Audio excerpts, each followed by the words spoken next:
Des paroles mélancoliques d'un époux éploré au réconfort des enfants qui ne verront plus jamais leur maman.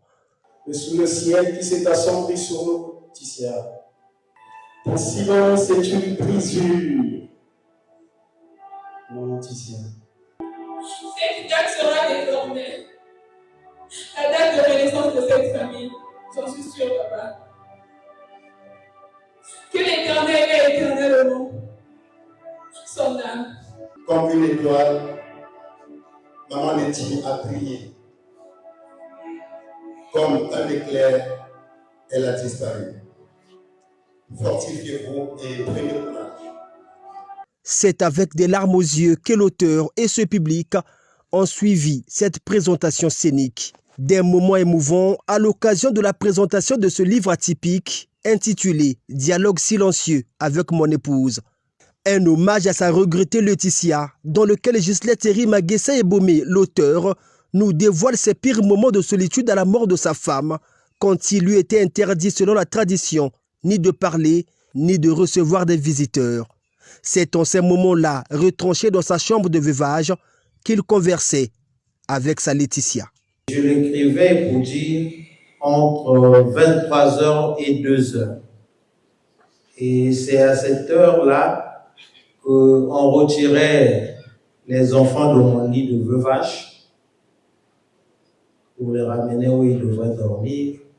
Et à cette occasion, il faut l'avouer, je discutais avec mon épouse. Parce que pour moi, elle n'était jamais morte. J'envoyais certains messages, comme j'ai dit dans le texte, à son numéro de téléphone. Le dialogue est silencieux. C'est-à-dire aucun des interlocuteurs ne parle. Ni moi, ni elle. Des textos, aujourd'hui transposés dans cet ouvrage de 89 pages, qui traduit l'attachement de l'auteur à une épouse qui était en réalité une mère, une sœur, une amie, bref, tout pour lui. Dialogue silencieux avec mon épouse n'est pas un simple monologue remémoratif, car dialoguer avec l'être aimé permet de le préserver, de magnifier son image et de l'élever de l'expérience intime au rang de l'universel. Des souvenirs, des projets. Le dialogue silencieux entre Gisèle Thierry et Laetitia Dawson, ce livre se veut un vade-mecum pour quiconque traversera ces moments de deuil. Je veux appeler tous ceux comme moi, ou tous ceux comme mes enfants,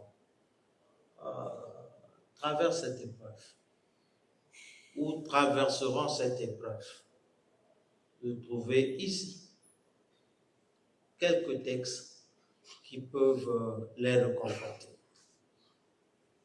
Elle est partie, elle n'est pas partie. Dialogue silencieux avec mon épouse, dont la présentation a débuté par un office religieux, est aussi une histoire d'amour. Une façon pour l'auteur d'immortaliser la mémoire de sa défunte épouse, dont la présence restera éternelle. C'est pour nous l'instant d'accepter cette volonté permissive de Dieu qui nous a arraché un être cher.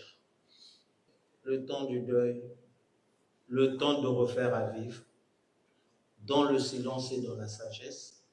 C'est pourquoi je dis toujours que cette perte nous ouvre la voie de la sagesse et de la vie heureuse, toujours en sa compagnie, parce que nous croyons qu'elle est éternelle. Entrer dans les profondeurs de la conversation entre l'auteur et son épouse, quelques autorités présentes à cette cérémonie de vernissage parlent d'un moment magique, à l'instar du ministre Bombo. Comment qualifier cela? Il a trouvé le moyen de ne pas être seul. Il était seul, mais il s'est dit, je ne suis pas seul. Comment? Je vais dialoguer, je vais converser avec ma femme. C'est un génie parce qu'il a trouvé le moyen de ne pas être seul. Secret d'un cœur mélancolique, dialogue silencieux avec mon épouse publié chez le Papyrus n'était pas destiné au public à l'origine. Mais la publication de ses écrits intimes de l'auteur conseillé par ses amis est une façon pour lui d'extérioriser sa peine. Un moyen peut-être qui lui permettra de traverser les méandres de ce fleuve tumultueux. Une page aussi lourde à tourner, a-t-on compris de l'auteur.